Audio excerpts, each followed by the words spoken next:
in the foreword of his own think tank's new paper, The Climate Paradox, Why We Need to Reset Action on Climate Change.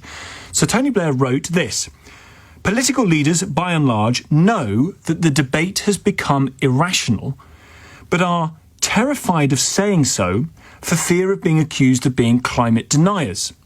He warned that there is now a widening credibility gap with voters who are, and I quote again, being asked to make financial sacrifices and changes in lifestyle when they know that their impact on global emissions is minimal. Is that your view? You're being asked to change your lifestyle or front a cost, the effect of which is absolutely minimal for climate change, but quite big in your life. I think directly and specifically of the ULEZ changes in London. When Tony Blair says the debate has become irrational, is that because climate catastrophism isn't true? Or that the emphasis should be on more highly polluting countries than us? Or that the aims of totally greening the electricity grid by 2030 is just an unrealistic aim that is incredibly costly and possibly leads to more problems than it solves? Do you think that the debate around climate change has, to use his word, become irrational? Do you feel that, as Tony Blair says, you're being asked to make financial sacrifices and changes in lifestyle when you know that the impact that those changes might have on global emissions is basically nothing? It doesn't change a drop. 03456060973. Is Tony Blair right about this? Ryan Wayne is the Executive Director of Politics at the Tony Blair Institute. Thank you for coming on the programme, Ryan. It would be an odd decision of yours to say that your boss is wrong on this, but why is he right? Tom, thanks so much for bringing me on. I think what you've just set out there actually captures the state of the debate as we are very, very well. And I think where the paper starts from is that the climate absolutely is changing. The planet is getting warmer, and I think climate activists need recognition for winning that argument and having made that debate so successfully.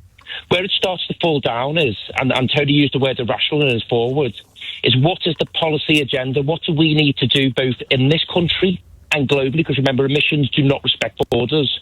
What do we need to do in order to start to bring down those emissions, to cool the planet down, to mitigate the impacts of climate change? And that's what the paper sets out.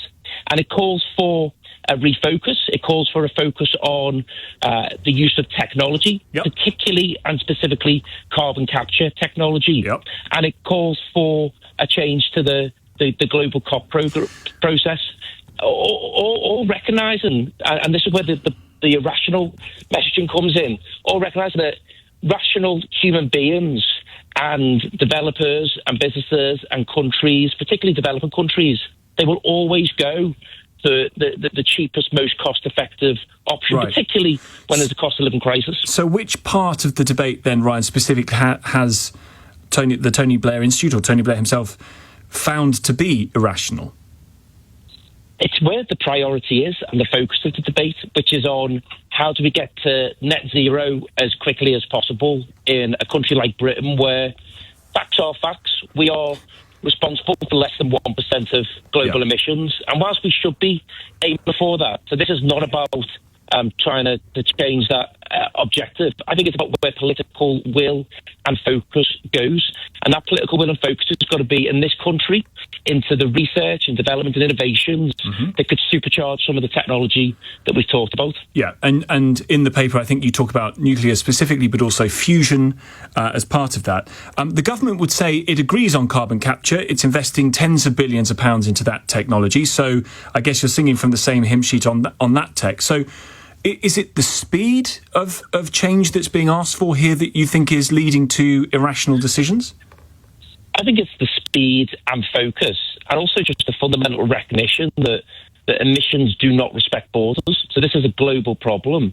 And in a world where the Indian Prime Minister wins an election and tweets to celebrate the how much coal is being dug out the country, where the Chinese are opening new coal plants annually, I think Britain's got to recognise what its role can be in the climate crisis, and that has got to be on innovations that can focus not on the 1% of emissions or the less than 1% of emissions in this country, but the sort of 40-50% of emissions coming from other countries. Yes. So just before the line to you deteriorates completely, Ryan, what is a change in government, in the current action the government is taking that the Tony Blair Institute would like to see stopped or feel is unnecessary or not right for this moment?